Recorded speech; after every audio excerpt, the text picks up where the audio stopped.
All right, so we got the gesture down here. We got a motion in the body. It's creating a effect of it going back in space, and we're trying to get it to look like it's pretty damn huge. Have it kind of drift way back in space, and it's overlapping itself. We got overlap, right? We got a cross here, and it going back. This overlap is one of the best ways you have for showing depth in two-dimensional space. So use overlap as much as you can to show space, right?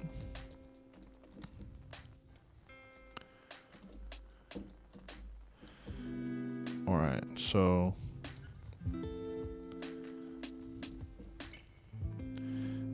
going to show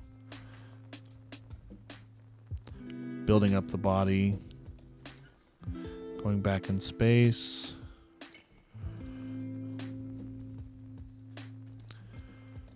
And just trying to make sure that we're keeping an eye on making...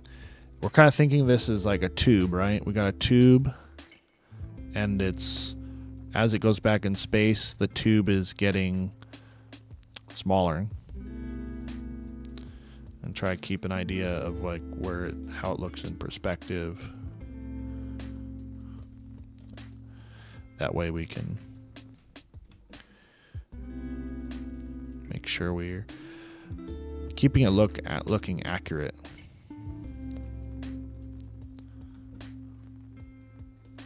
And some of this stuff, I kind of eyeball. I can tell that something's not looking right. So I'm adding a little bit of like a squareness to this, just because there are bones and muscles, and there's a spine under all this, and the spine and bones have a hard edge to them compared to the other parts that bend, like fat and muscle and stuff. So having little bits of bony edges in places where there's probably like hints of a skeleton really helps sell that it's that's a bony area, or that's a fleshy area. Okay, so we're kind of building up to where the head area is going to be. We're kind of deciding where the rest of the... Probably maybe go over here just to help display the front part of this creature, so that we can see it real good right here. In a 3/4. I usually like to do 3/4 angle. I like to do 3/4 angles because they are just so descriptive, right? You're getting a part of the front and you're getting a part of the side. And that's really good for getting a very three-dimensional look. Now let me see, make sure I'm drawing on the area here so you can see better. Okay. All right. So we're keeping in mind the spheres, right? Trying to keep like the tube. We're trying to make sure this thing is going in space. Okay, we've got a tube here. It's just a bunch of tubes, right? Bunch of tubes. I'm doing it very sloppy because I know it's just kind of a very basic concept. I'm just keeping it very loose, and I'm not trying to get bogged down with... Now, okay, so here we go. We're kind of like adding a little appendage here. Thinking like, okay, this is maybe like some kind of a flipper foot type of deal. Maybe it's got a little bit of feathers or a little bit of spikes or something. Maybe a hint of where it evolved from the ground. Maybe it used to be on the ground or something, or maybe it can get on the ground if it wants, but very limited in what it can do. But mostly it doesn't even need to, because it kind of hovers in the air. Like I said before, it uses electricity to keep itself floating around in the air, kind of surfing in the clouds. And as we go, we're adding bits and little doodads and details and whatnot. Now, see this little thing I'm doing here? I got this like almost like it's like a round shape, but this little area here, it just kind of hints at the idea that there's a, you know, you're always trying to give a hint at what's underneath. Like this is the, you know, the bits of the spine popping out there a little bit. Just giving, and then like this little, I've noticed this in snakes. If you ever see snakes, they have this like, they're not completely round, you know, like there's muscles and stuff, and when they bend, they kind of have this little bend in the skin right here, like this kind of going on, and it's kind of like almost like a square like this. See, so you got a curve, and you got this square thing going on, and when they're turning. So you got like on the outside you got a nice curve, but on the but over here where it's kind of like a kinked shirt, right? It's kind of like kinking a little bit. It's getting some wrinkles in its skin, and it's turning, and so that's, you know, this is a great example of, should look at snakes. Look at, you know, if you're going to draw a snake type creature, might be good to do some anatomy studies of snakes. And we combine different kinds of anatomy, right? You study different kinds of anatomy, you study them. One that I think is really good for dragon anatomy is weasels. Weasel anatomy is really amazing because they, especially like Chinese dragons and stuff, because weasels have like a long body like this, right? So you got the weasel, and they got the you know, kind of like a wiener dog kind of long body. And one thing you look at when you look at like cats and weasels and all that, they got these little, like a little bend in their, like this is their back right here, right? And the legs are here. This is where the pelvic area is. And you find in these creatures that their back has like a hinge. And cats have it too. You can see it in how they bend when they're kind of how cats bend. They got this little thing in their back that allows their back to work like a hinge. It can go in and out, and gives them a spring, like a really like a loaded spring effect in their back. So then I'm doing, this is like a shoulder blade here, and I'm just kind of putting down a shoulder blade and an arm, and a little arm here with some little fingers, little indications of where I want them to be. Nothing's final. You're just putting something. Sometimes you got to put something down to just to make people, just to give yourself reference. Like, okay, do I like that? Do I like where that's going? Maybe not. And so now I'm kind of putting an indication of one on the other side. You know, this is all. I'm just drawing bones. You know, this is why it's so good to know the bones, because you can use them as like stick figure stuff. Right? See this? I already got kind of like a very basic skeleton, and I'm using the skeleton as like a stick figure. And so that way, when you draw the like a stick figure, and this is underneath, I still got the snake here. I still got the snake's anatomy going on. And I've got a rib cage right here, and so you still have all of the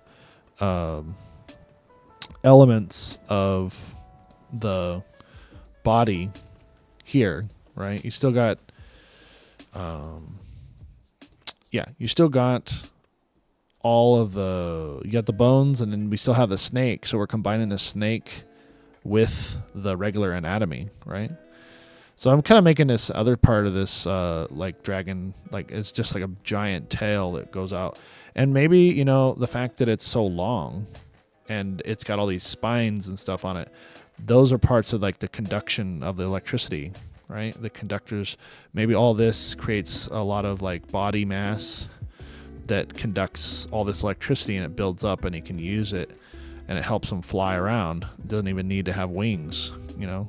So maybe there's a part of it is having incredible length, and helps them, and having a spread out throughout the body allows for them to collect all that electricity, and then he becomes kind of like a conducting wire, like a big, huge, like conductor of electricity in the air and stuff. So, right? So then we're going into the head here. This is where the neck would be, spine, and then neck. And then we're kind of going in, kind of building the skull. And there's a little, kind of thinking about this from like a animal anatomy perspective, you know, drawing the skull. And what's really cool about drawing the skeleton first is that you actually are creating some kind of like a very basic you're creating, like, look at that, like that looks like it might be a real skull, you know, like it might be a real skull, and it creates believability from the very beginning. You're building your creature from the anatomy, which is I'm building it from the anatomy first, rather than, so I went from like wispy, wispiness, trying to get the flow of the creature first, so that we get the essence of what it does. We get the essence, like what it's all about. What does it do? It's emotion first. We capture that first, and then we put in the anatomy and a stick figure kind of like posing at the same time. So you're using the skeleton anatomy and knowledge as a stick figure to pose. And we haven't even added any like real details that indicate what this real design looks like yet.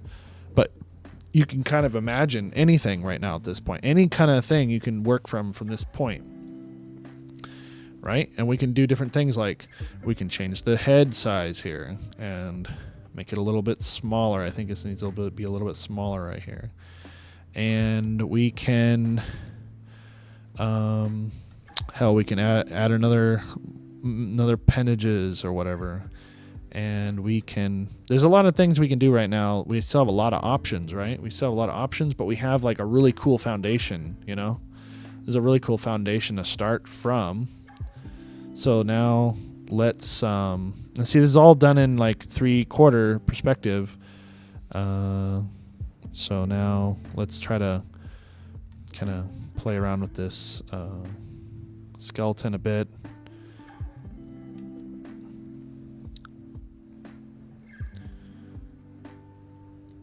Maybe make it look less mammal and more dinosaur. Yeah, see, knowing different types of skeletons, the skeleton having skeletal knowledge really helps in doing creature design. I mean, it's almost impossible to do it without it accurately.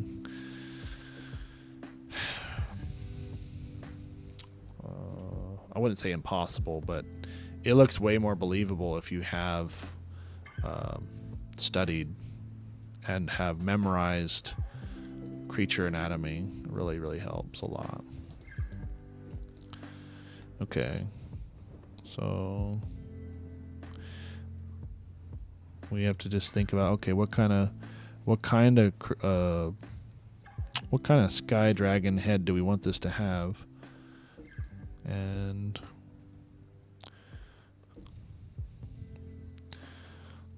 just trying to figure it out. I almost think we want to make like a snake looking face or something, maybe. I don't know.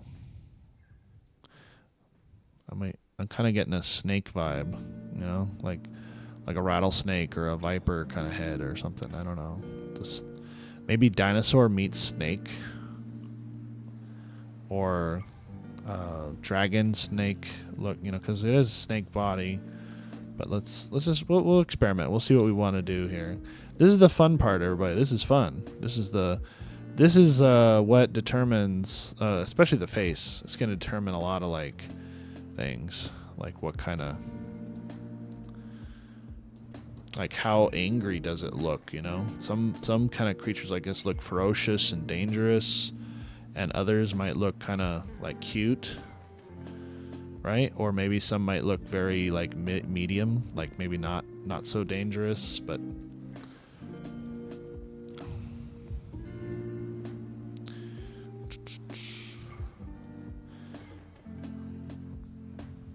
I didn't catch what time I started here. What time did I start?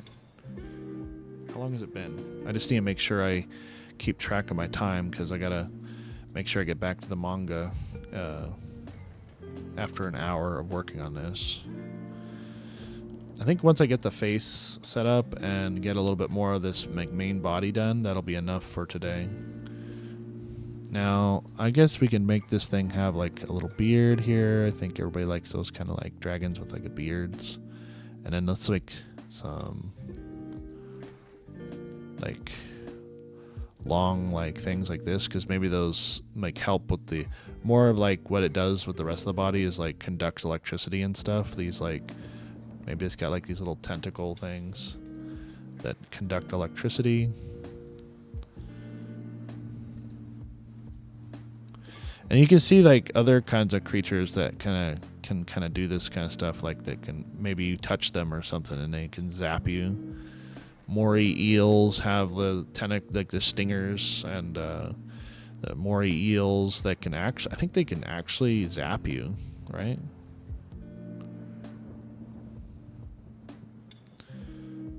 Okay, so we're just, and you know, these things on the backside, you know, we're doing overlap, like that's on the opposite side, so we're trying to not show it. I mean, we're trying to make sure it's being overlapped by this head, so we can say, oh yeah, this thing is floating in space behind it, right? So it's overlapped by something else. We always want to make sure that something else is overlapping in front of something else, so we know, oh, this is behind that. And you never want to break the rule. You're setting up your own rules with what's overlapping as something else, right?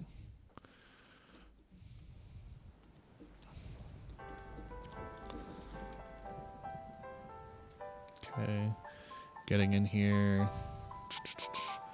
making an eye.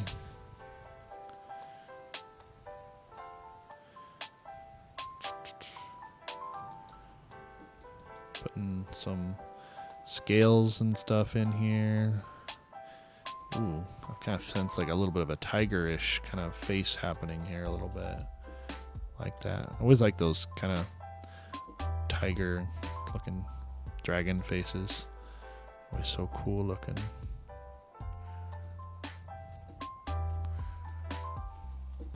But we gotta remember, this is Neoterra, not Earth, and not, you know.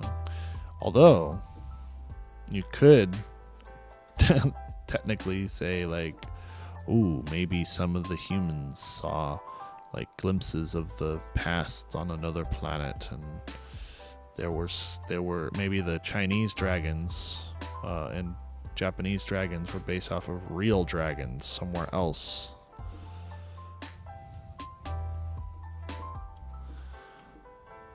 Just cool things to think about. How people come up with their legends and whatnot. How you can tie in different elements from your world to your world and the real world that can make certain things even more believable in your world, because they might have some kind of real world tie to it, you know, right? So one of the real world ties I have is that dinosaurs existed on Neoterra first, and the Jura Empire on Neoterra actually at one point was a galactic empire, and Earth was just one of like hundreds of planets that were in their control, and Earth was just a satellite planet, and there were dinosaurs that were seeded onto Earth. And when the great catastrophe happened 65 million years ago, they went extinct on Earth, but also went extinct all over the galaxy, except for on Neoterra that we know of.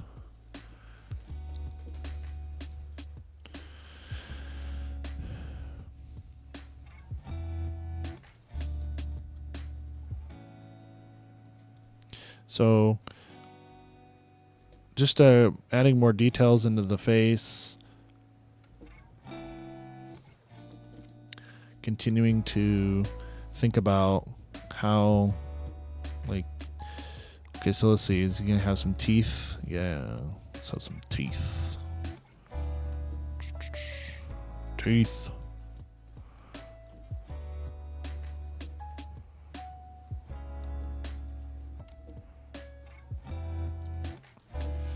All right.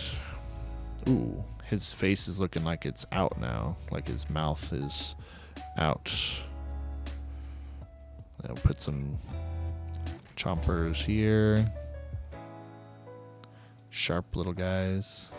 Maybe he doesn't have, they don't have the opportunity to have their teeth dulled by very often, so they have like really, really sharp teeth. You know, because they're not on the ground, they're up in the air, so maybe the...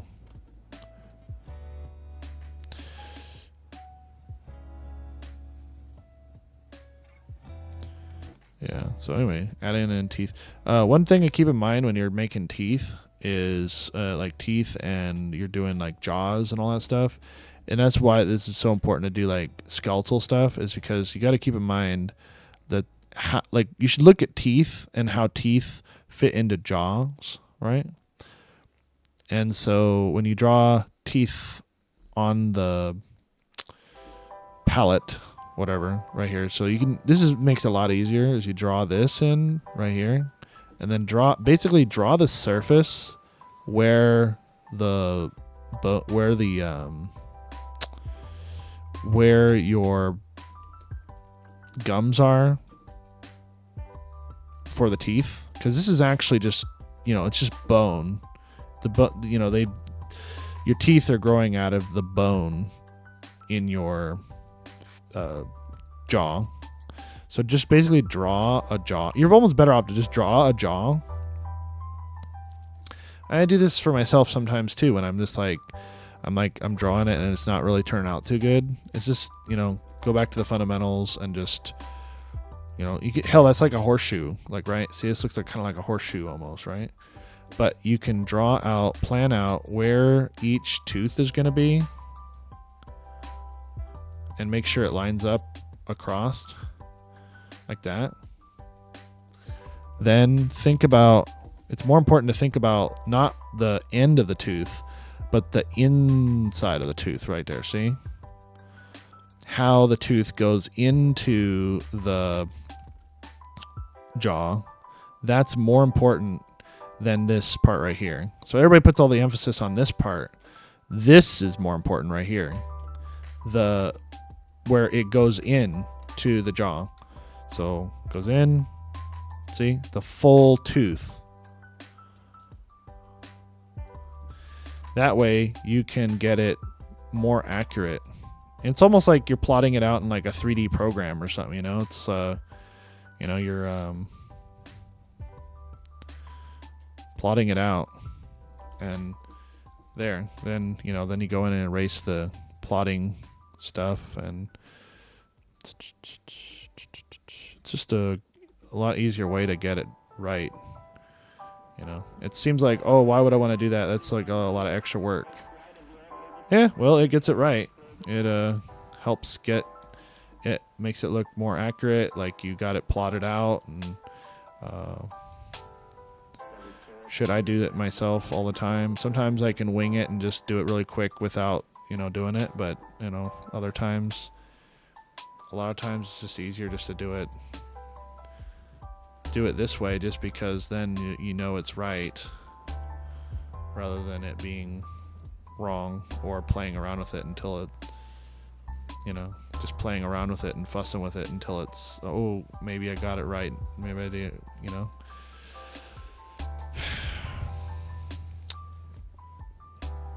So just playing with it, getting a little bit of that beard. I'm not sure if I want the beard though. But that's the cool part about this stage, is that we can play around with all this, you know. We can play around with it. So this kind of is turning out a lot like a Chinese dragon, you know. Let's be real. But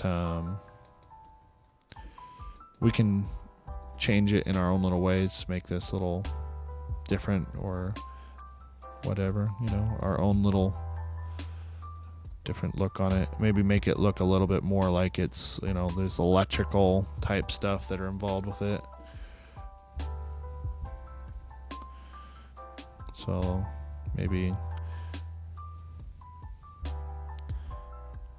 more like electrical looking kind of horns coming off of it, maybe. You know, they got more like electrical looking horns. Same with horns and teeth. Like, you can plot out where your horns are just like the teeth, you know, plot out where the teeth and the horns are, just like how I was showing you how to draw the teeth. It makes it more accurate to do, I mean, just about anything. You know, you draw anything in that way, you're going to be a little bit more accurate than, say, if you're doing it without plotting. Plotting things out helps. And then after a while, you don't have to, like, you can do less plotting. Like, you just get better at it, and then, like, you can kind of like put a little there, and then you're like, oh yeah, I know what that means. That's like a marker for where I want the tooth to go, and you can kind of be quicker at it. But, you know, probably best to just do it the slower, better way first for a while, and then you get better at it, you get faster at it, and then you don't really care as much about being as accurate, because you can basically wing it a little bit. And then and the cool thing about getting fast enough to wing it is that then you can be a little bit more, even more artistic about things. You can be like, oh, you're going a little bit faster because you're trying to be a little artistic in different ways.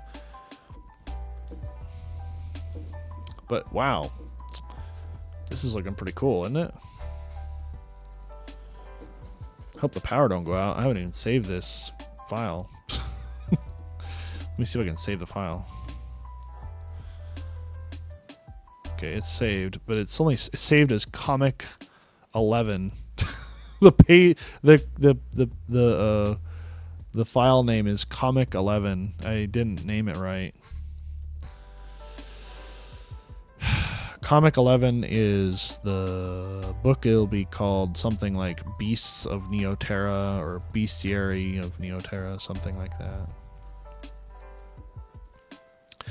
I need someone to kind of let me know when it gets, like, if anybody's been keeping track of how long I've been doing this drawing. I need to know when it's about an hour. But this has turned out to be pretty cool, because I actually do have a how to draw a dragon head tutorial on my YouTube, and this would go really well with that. But I did that tutorial like 2000, like it was like almost 10 years ago that I did that tutorial. I think it was 2014 I put up that YouTube tutorial on how to draw a dragon head. So it's kind of like, it's about time I show how to draw a dragon's body. It only took 10 years, guys. Only took 10 years to get to the dragon's body. I think it'd be kind of cool, like drawing these like dragon, like orbs here. It's like very, something about it. It's like makes me think of like some kind of like the electrical orbs or something.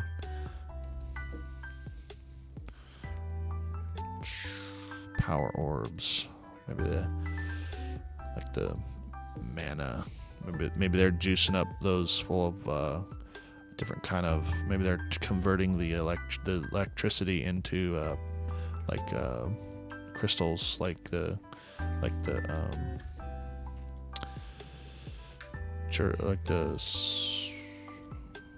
cat race, psychic cat race, the Felis do.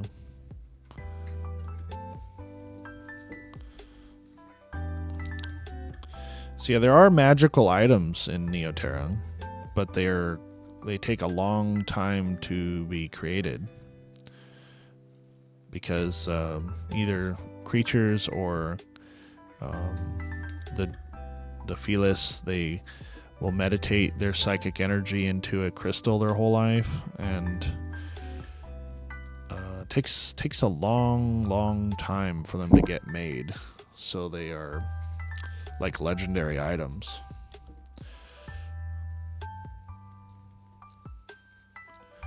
So yeah, they're like artifacts.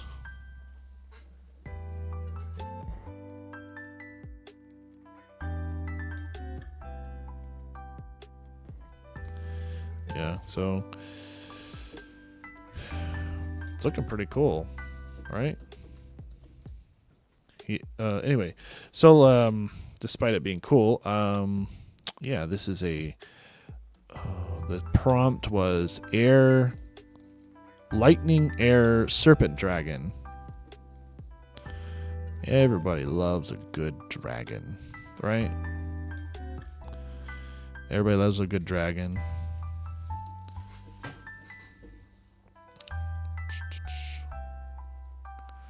I love dragons. Dragons are lovely. Dragons are cool. Ooh, and we can kind of like put like a lot of those like electrical, like that electrical kind of symbol, like make it kind of show up in its design. Like maybe like there's a little bits of like stripes that are on this guy, and they have like that kind of like electricity kind of shape to it, right? And that can kind of make people see the electric nature of it in its design, which I think it's really important. There's idea that, you know, in design, form equals function, right? Form equals function. Always want your designs to look like what they do, right? So you want to be able to have someone instantly be able to tell your character's a warrior or a mage or whatever the heck they are, priest, healer. It's just very good principles to know about design. And I think that's why sometimes design is overlooked, how important it is when you're doing this kind of stuff. Even like you're doing comics or you're doing anything, design is going to affect everything you do. Literally everything. Any kind of like anything you're doing. Like it doesn't, like if your character has a really cool, like say you're animating a character or something and the character design sucks, well, you're just like, it's kind of like animating a piece of crap, right? Just because it doesn't matter how much you animate the piece of crap, it's gonna still be a piece of crap, right? So keep that in mind, that the design is so important, because hell, if it's like a really cool design, like everything that you do with it's gonna be shining with it's gonna be nice and shiny. Nice shiny. Ooh. Every time they took a snapshot of it, it'll look cool. And it just helps the promotion of whatever you're trying to do as well. Like good designs in a project just make anything you're doing with your characters look good.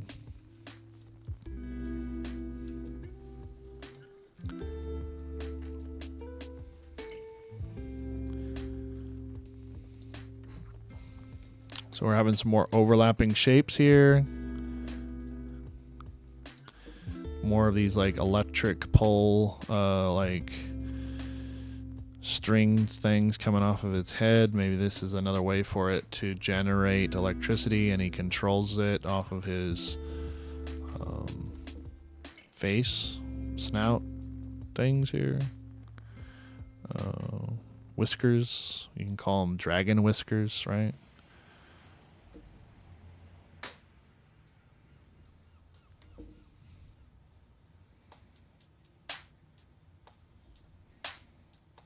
Boy, I wish I could have some like Final Fantasy VII music playing while I'm doing this. That would be so sick. But I'll get copyright struck for that. But just imagine like this music is Final Fantasy VII music, and you'll be like, yeah. Right? Oh man, there were so many good dragons in Final Fantasy VII. There was Bahamut, Bahamut Zero. Oh, Bahamut, Neo Bahamut. Neo Bahamut was my favorite. And then there was Bahamut Zero.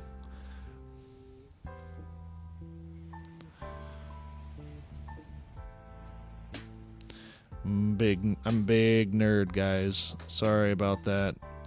Big nerd. I know that's kind of frowned upon here.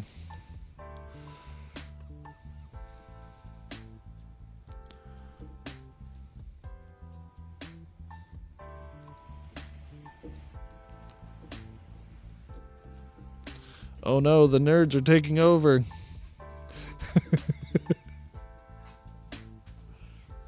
That's the one good thing about today, right, guys? Nerd culture is the biggest thing out there. The nerds were right.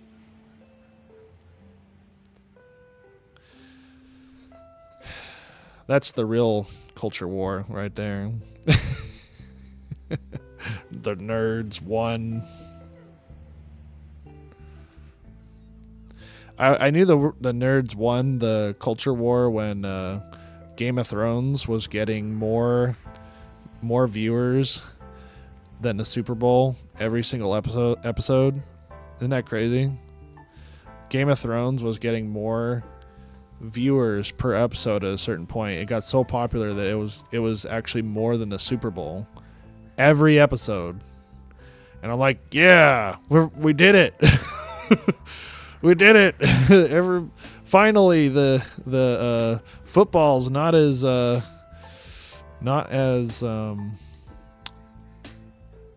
popular as dragons and shit.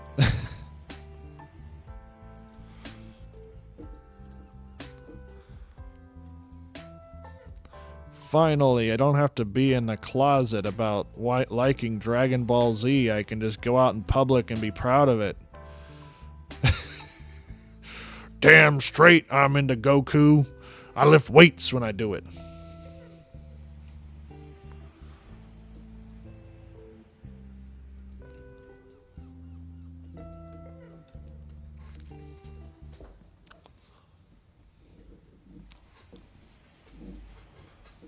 Now I draw dragons and talk to strangers on the internet.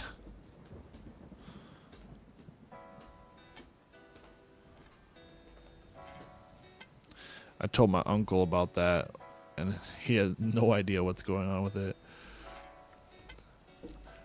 You do what? On the internet?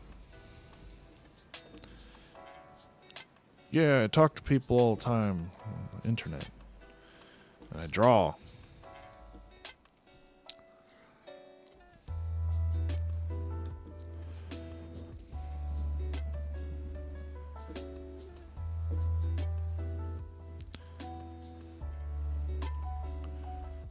Oh boy, he's looking ferocious. This guy eats lightning for breakfast.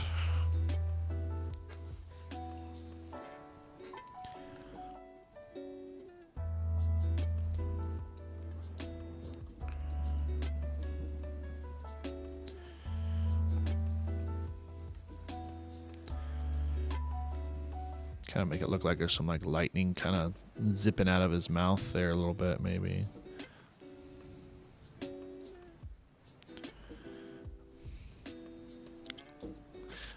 I love this Clip Studio Paint program. It is so good. Like it just feels like real brushes. Like it feels like real brush ink kind of, and there's no performance problems like Photoshop. There's like so many undo states. Like I think someone said it had like, I think Sven said it had like 200 undo states on Clip Studio Paint. The program is not bogged down with a bunch of crap like Photoshop, where you know, it's got too much stuff going on where it slows down itself. It's a good program. Great performance. Does an amazing job of being like just supporting people that actually draw their own pictures. Been loving it. Yeah, Photoshop's not good for comics. Yeah, GinaBot says Photoshop's not good for comics. Krita is better than Photoshop. Yeah, I mean, it took a lot for a lot of people like me, they're, you know, concept artists, to start to jump ship on Photoshop. I still use Photoshop a little bit for little things here and there, but that's about it, you know. Just little things that it does okay at, but for the most part, for what I'm doing, my main production of art, I don't use it. For actually making art, Photoshop is not that good anymore. Ironically, Photoshop was never really meant for painting. Everybody kind of went and used it for painting, even though it's mostly just, it was supposed to be for like Photoshop, touching up Photoshop photos and stuff. But everybody used it for everybody used it, you know, everybody used it for painting. You know, there was always like, I had Coral Painter as well for a little while there, Coral Painter. And I didn't like Coral Painter that much, surprisingly. You'd think I would, but that program is not as user-friendly as even Photoshop. And although some of the brushes in that program are so intensive on your computer, it's like, oh yeah, I can do watercolor paint now in Coral Painter. Yeah, well, if you have a really strong computer, you know, like you have to have a really strong computer to do like watercolor and oil paint and all that in there. It's all. I knew that would happen. See.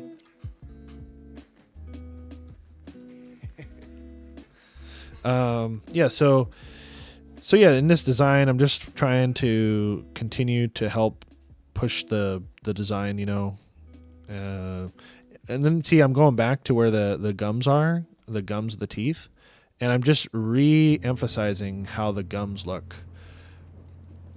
how the teeth fit into it and all that. And it really pays off to do that. It really does. If you guys really want to see like what some really good creature teeth looks like, look up what's his name? Great book. Let me get the book, maybe. Or I think I have the book on my bookshelf over here. 1 second.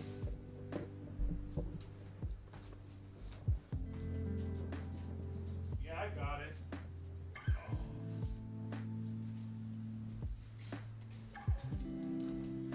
Boy, oh boy. If you guys want to see some really cool creature teeth, just really cool art in general, check out this book,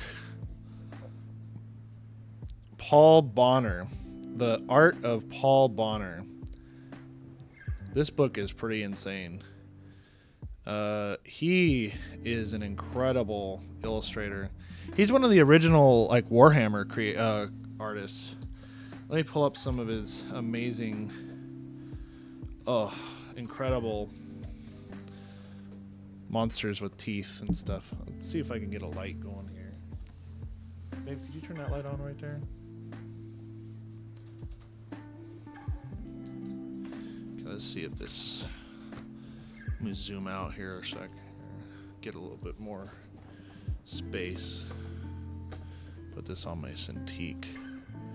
But these pictures are just insane. You look at like the teeth on these guys. Look at the teeth on that. Let's see. Look at the teeth on that guy. Absolutely crazy. Let me see if I can get some bigger. Oh, he's very famous for like his werewolves. Like he's like armies of werewolves and stuff. And let's see, can you see that all right? Can you guys see that? Let's see. Look at that werewolf. I don't know if he's a werewolf or what, but he's got some crazy teeth, right? We got teeth with the sword in there. Got teeth with a sword in his mouth.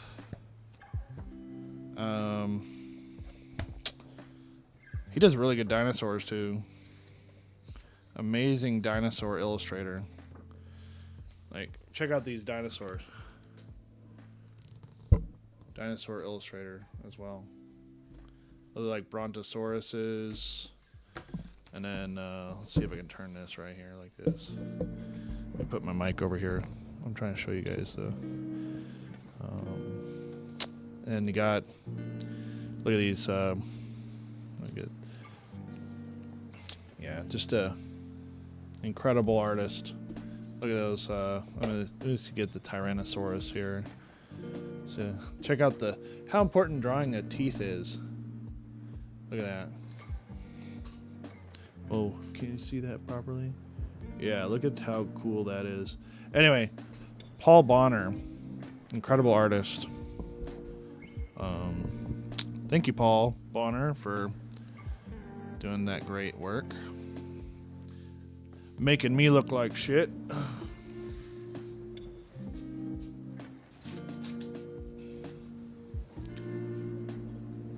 So yeah, teeth are important.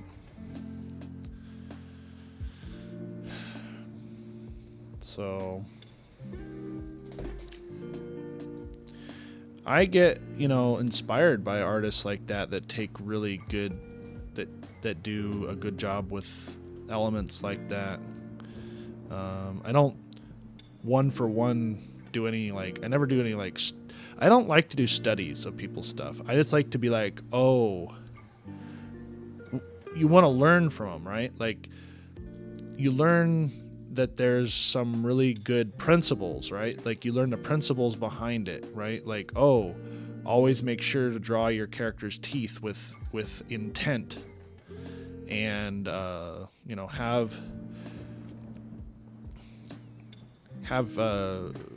the teeth with care, like loving care for the teeth, right? So it really makes a big difference. Little things like that make your characters look a lot better, in my opinion. Now, if it's a character that doesn't show their teeth very often or whatever, fine. It doesn't really you don't have to be emphasizing the teeth.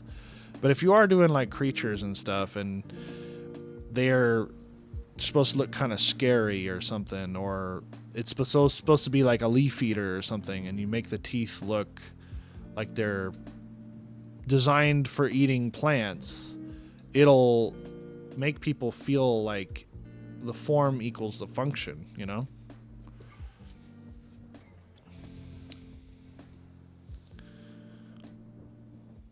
So let me see what time it is.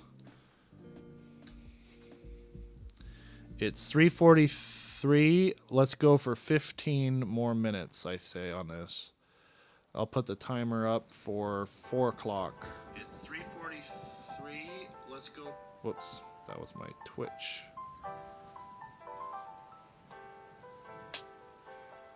4 o'clock.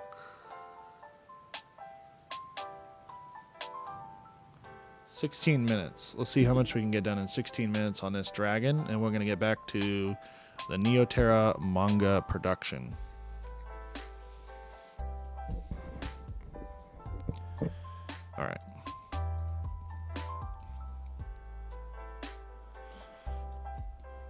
All right. I think his head looks pretty cool. It's a little bit of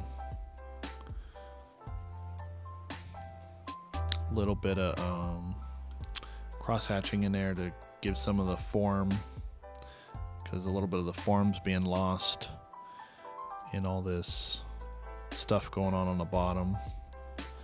And by that I mean when the form is being lost, I mean it's harder to see. You don't want it to be hard to see what you're drawing. You want it to be easy for people to look at it and say, oh, I know what that is, right? So after you get the idea out, you're kind of getting the idea what's there. it's a good idea to go back and try to make sure that your drawing is making sense, right? So, like right here, if I'm to work on this more, I would go into this part, the body, and just clean it up like I did on the head here. All right. So I'm probably not going to have much time to work on the body today. Maybe I'll work on it off stream or work on that in the beginning of next stream or something. But it's just good to not let people get lost in your work. You know, let them. It's very important. People don't have much time these days. You know, people are very low on time. So that's why I took the ads off of my stream, so people can just keep it on and not have to hear any damn annoying ads. You know, people just want to. They don't have much time. Like, for instance, I figured I forgot that there were ads on my stream, and I've been meaning to take them off, and I just remember I realized what a problem it was, and I was reminded of what a problem was when I went and looked last night. I went and looked at somebody else's stream real quick, and a ad popped up, and I was like, I had my button on the X button of the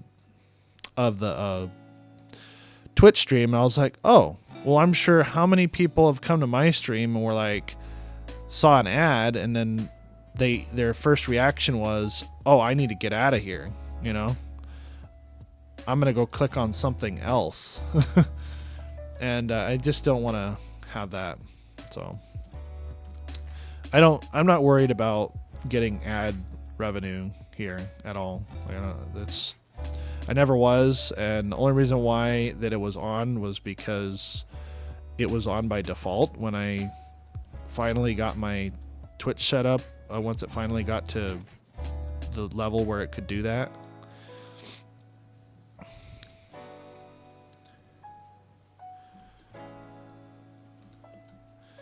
So I apologize to anybody who was probably being deterred by that. I want everybody to just have a good time hanging out, doing drawing here with me. Okay. So now we're at a stage where this is basically just making what I've made more finished, you know. So it's relatively in a on the way to being done state.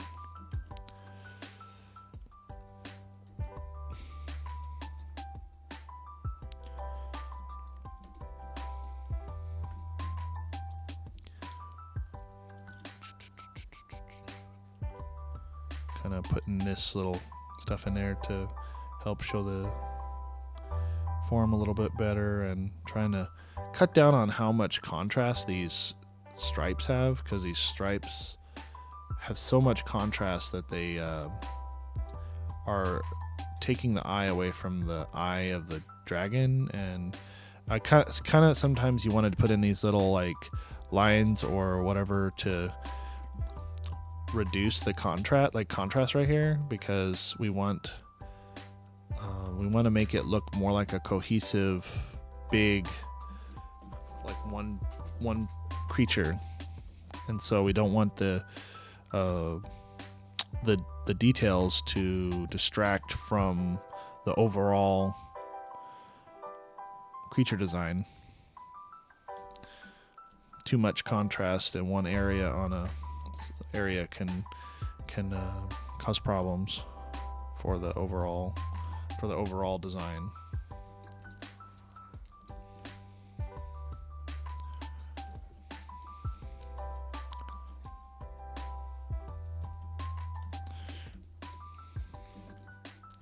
Okay, and then thinking maybe we'll just finish this up tomorrow, and we'll then I'll be able to turn it into a YouTube video. Then if if it takes me about 2 days to do a finished creature design drawing like this, then every week I would have about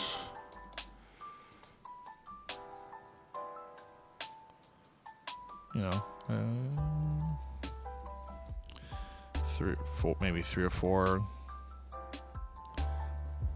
pages in a bestiary.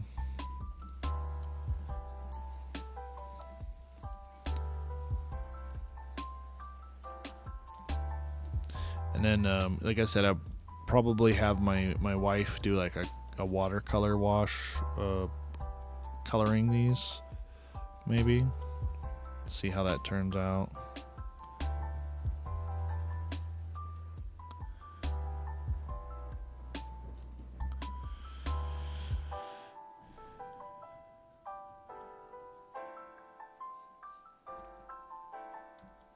At the end of the day, rule of cool wins, and it's just important that these things all look really cool, I think. Function is important, but there definitely should be coolness reigns supreme. Because, like I've seen, you see a lot of like designs that might look like they're anatomically correct and they're really good, like cool, maybe they look really scientifically accurate, but I've seen some scientifically accurate looking stuff and I'm like, that looks grotesque, that doesn't look good at all, like it just doesn't look good. Like it could be rendered as good as possible and it's still like abhorrent to look at. I'm not really interested in doing a bunch of stuff like that on Neoterra. I want my creatures to be pretty appealing. Although sometimes you have to make unappealing stuff just to make your appealing stuff look more appealing in comparison. But I don't know. I'm not really a big fan of that philosophy because the problem is with that mentality is that if you're making your stuff look ugly so that something else can look better, it doesn't matter on a world stage. Like if you're trying to like promote your project and you have your ugly character on screen, it's still gonna like make your project look bad in comparison to other projects, right? So it might be bad in comparison to something in your world, but I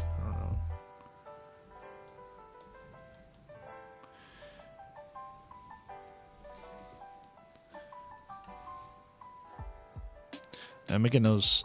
I'm designing the feet and legs and stuff to be kind of lanky and not very like muscular and strong on purpose so that it looks like it's not really meant for, it doesn't really get to stand around very often. In fact, maybe these legs are only there just to like hold it up on a rock once in a while, and that's it. It's not really going to use them for, it's not going to use these legs for much more than just like almost like landing gear on a plane, right? It's not going to do much more than just kind of something for him to, just there for him to prop him up so he didn't fall over when he's landing on the ground, kind of deal. Hey, how are you, J King the Soap Pesterman? How are you doing? Welcome to the stream. Interesting long name you got there, buddy. Just call me Jay. Okay. Hey, Jay. Welcome to the stream. I'm doing a tutorial on how to draw a lightning sky serpent dragon from my manga Neotero.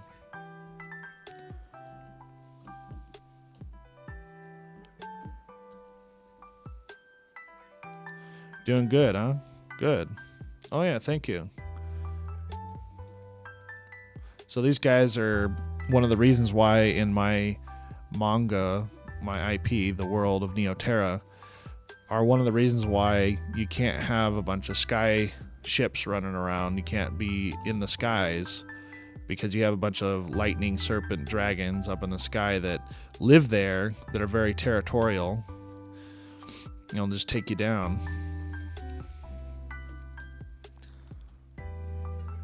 Same with the oceans. The oceans in Neotera are extremely dangerous as well, and I have a bunch of sea monsters I need to design that keep people from going out into the sea. Do I do D&D? No. The most I've done D&D was playing Baldur's Gate 3. But I hear that a lot of people say that doing D&D is similar to world building. A lot of people that do D&D do a lot of things that make them...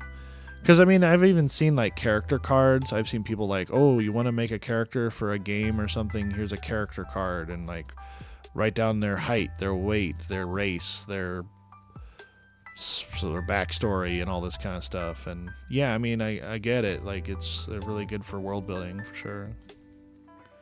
But I never really was around people that were doing D&D, so I never had a chance to actually experience it.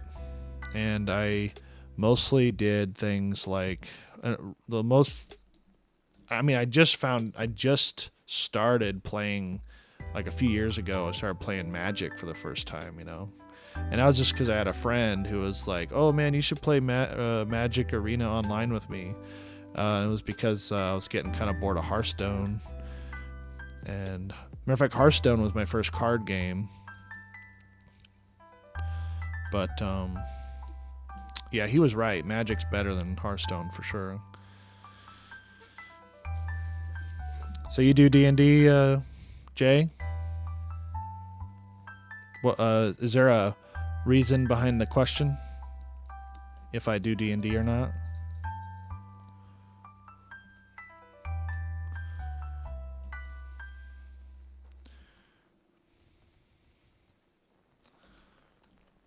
I've had some people tell me like their stories about D&D, what they've done, like their characters, and some of them are like so proud of their characters, you know. Oh man, I was a warlock and I could summon entire legions of undead and all kinds of stuff. My character was so high in level, I was unbeatable.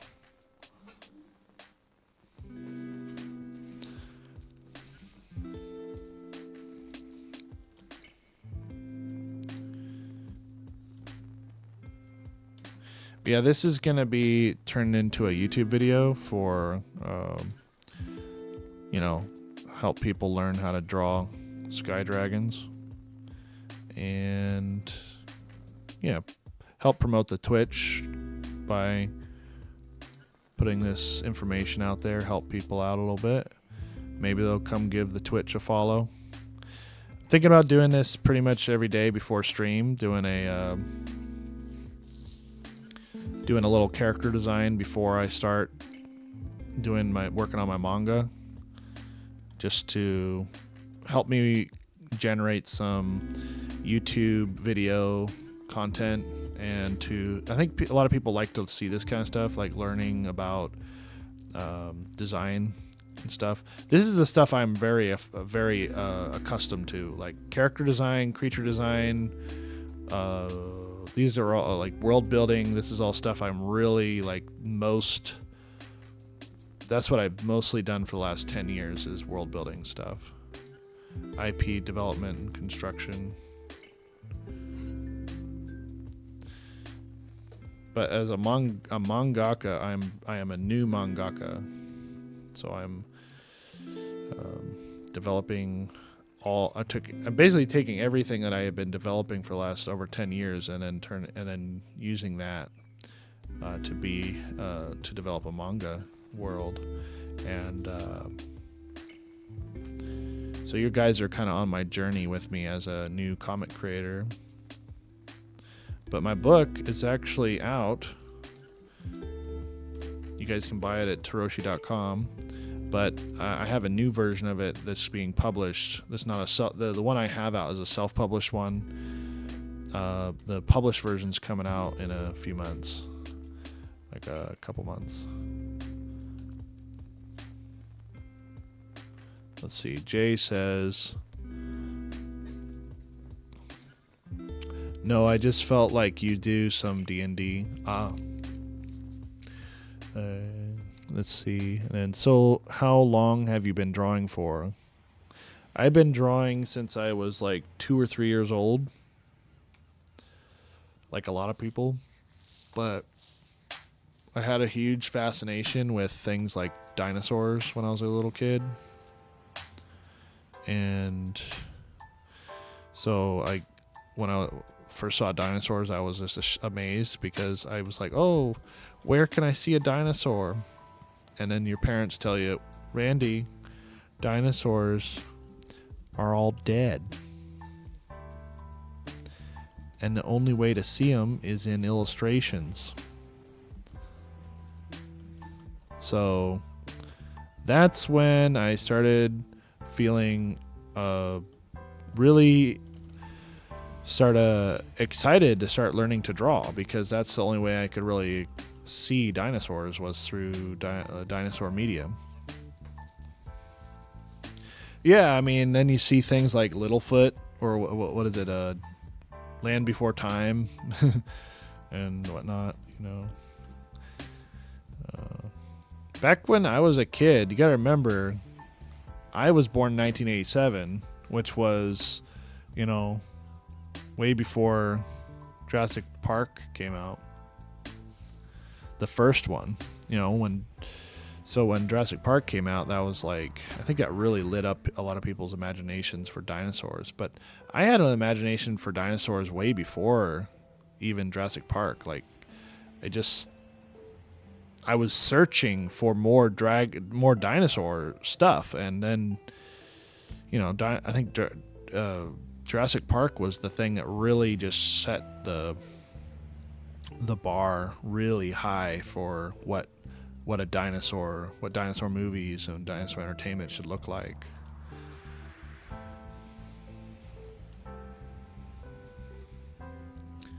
And I'm still kind of disappointed with what they've done so far with dinosaur movies since Jurassic Park. It's been kind of lackluster, not very inspired, or whatever, you know. And so a few decades later, here I am trying to fix that problem. I'm gonna be like that meme. That's how it's done. That guy. I'm that guy. This is how you do it. You know, fucking tired of these people that don't care about this stuff directing it, or I don't know, man. I just can't stand it anymore.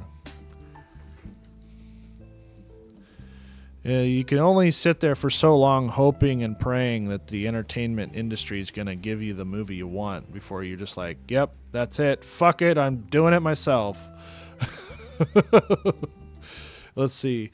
Well, Jay says, that's so cool. I'm trying to get into drawing and trying to also do a stream at the same time, which is stressful. Damn, dark. And then he says, then don't play Ark. Yeah, I hear about Ark. Yeah, I hear about the issues that happen in that game. That just everyday thing. Yeah, it's just an everyday thing when you're playing Ark. Yeah, I hear stories about what goes on in Ark, and it's always like a horror story. You know, it's always a horror story of what happened in that game. And I'm like, damn, that sounds like a good thing I never got involved with that game, because there's always like some kind of disaster. You know, it's like, oh, I went to bed and then I woke up and my entire base was gone because some people in China came out and attacked our base while I was sleeping. Damn it, I shouldn't have went to bed. Or something like that, you know. And I'm like, I think I said something like, you know, if you just don't play the game, you don't have to worry about not going to bed, you know.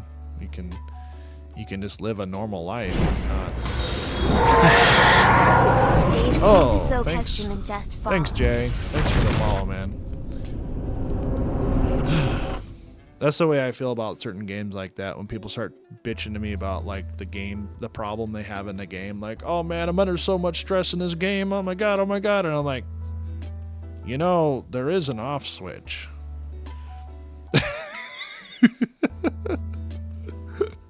Let's see. Jay says, I saw my friend look at me when he was talking a shit in the game and then eating it.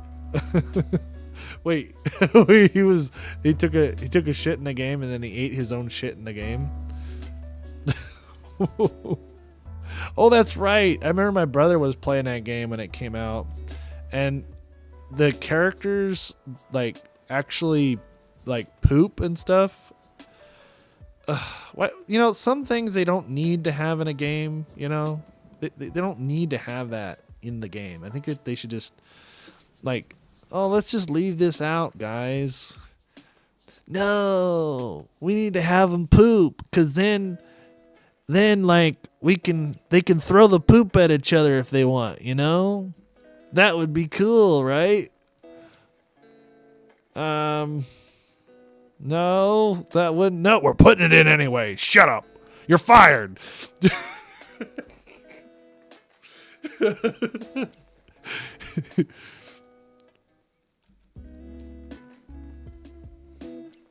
The guy who said no pooping got fired. That's why it's in the game, guys.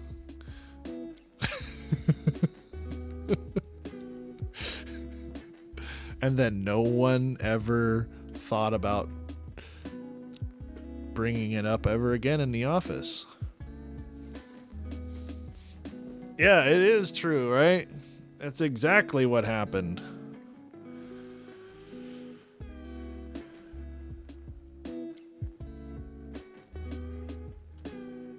It's probably what happened in like the Conan Exiles game too. They're like, one guy's like, guys, I put a wiener on the guy in the game. Isn't that funny? Let's keep it in the game. That sounds like a good idea. And then it's still in the game. Oh, wait, that happened in Baldur's Gate too. It was funny is there were people that were complaining about that, and then Baldur's Gate answers them back by putting wiener physics in the game. Oh yeah? You don't think we should have dicks in the game? Oh yeah? Well, now they have physics. Now they have real world physics.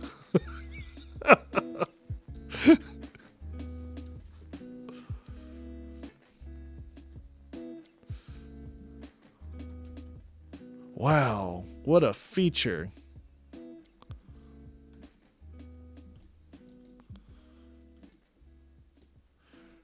I mean, all I gotta say is, I guess it's 2024 now, right?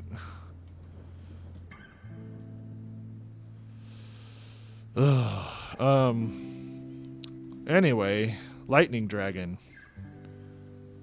Make him look like he's got some kind of electric eye going on.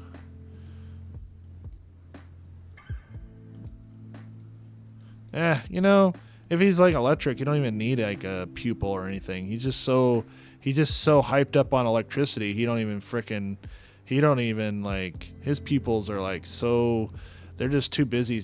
Like his pupils are too busy bathing in electrical energy to even be seen, right? Yeah.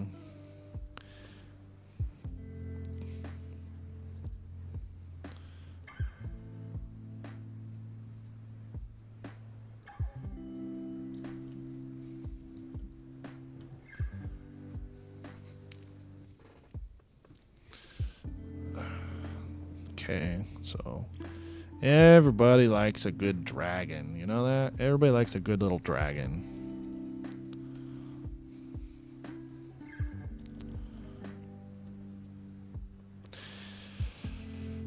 So anyway, this is what I'm letting people know is that this is a part of a bestiary. So I'm making a manga, but I'm also gonna like kind of do like some little sketches for a bestiary book as well on the side, and hopefully in like a year's time, maybe there'll be a bestiary, maybe for Christmas, right, guys? We can have a bestiary for Neoterra out for Christmas, and we can have about, I think by this coming Christmas, there should be 4 volumes of Neoterra. If not, it'll be 3. But so I'm on number 2 right now, working on number 2. So should have that done in like about 3 months. Then that leaves enough time for maybe a couple more before Christmas. So that would be it. We would be at volume 4. Yeah. So anyway, that's all I got for the dragon right now. For I think tomorrow I'll come in and I'll like first hour of the stream I'll come in and I'll touch it up, finish it up, right? And then we'll have a finished sky dragon